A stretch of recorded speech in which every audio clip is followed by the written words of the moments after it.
এই অন্তর্বর্তীকালীন সরকারের অধীনে এবং বর্তমান নবগঠিত নির্বাচন কমিশনের অধীনে আগামী সুষ্ঠু নিরপেক্ষ নির্বাচন হবে বলে আমরা বিশ্বাস করি। সেই নির্বাচনের রোডম্যাপ প্রদানের জন্য আমরা বারবার কথা বলছিলাম।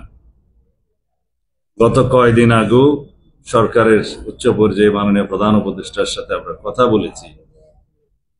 তিনি মোটামুটি আশ্বাস দিয়েছেন যে নির্বাচন ডিসেম্বরের মধ্যেই করার জন্য আমরা সমস্ত আয়োজন করছি।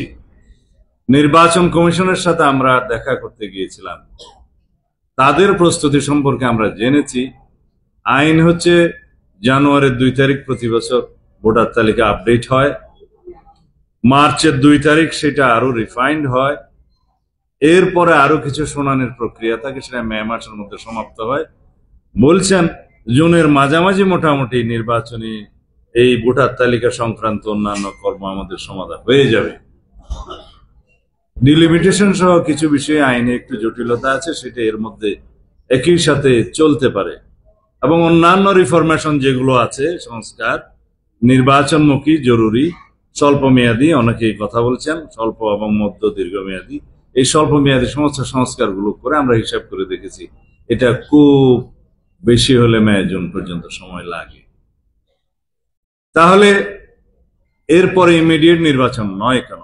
সবাই বলছে বর্ষাকালীন সময়ে নির্বাচন হয় না, অনেক বন্যা টন্যা হয় আমাদের দেশে। অবশ্য আমি প্রথমবার যখন নির্বাচিত হয়েছিলাম সে সময় জুনের 12 তারিখ ছিল 1996 সনে। বৃষ্টি গরমের মধ্যে অনেক কষ্ট হয়েছে, বাট নির্বাচন সুষ্ঠু হয়েছে, আমরা নির্বাচিত হয়েছি। আজকে দেখি 30 বছর আগের কথা প্রায় বলছি। হতে পারে যদি বৃষ্টির মৌসুমে এই দক্ষিণ এশিয়া এবং পৃথিবীর সবচেয়ে উল্লেখযোগ্য ছাত্র গণ অভ্যুত্থান সংগঠিত হতে পারে, নির্বাচনও হতে পারে। তারপরও সবার ঐক্যমতের ভিত্তিতে নির্বাচনের তারিখ হোক এবং সরকারও খুব সমস্ত প্রিপারেশন নিয়ে নির্বাচনের আয়োজন করুক, সেটা আমাদের সবার কাম্য।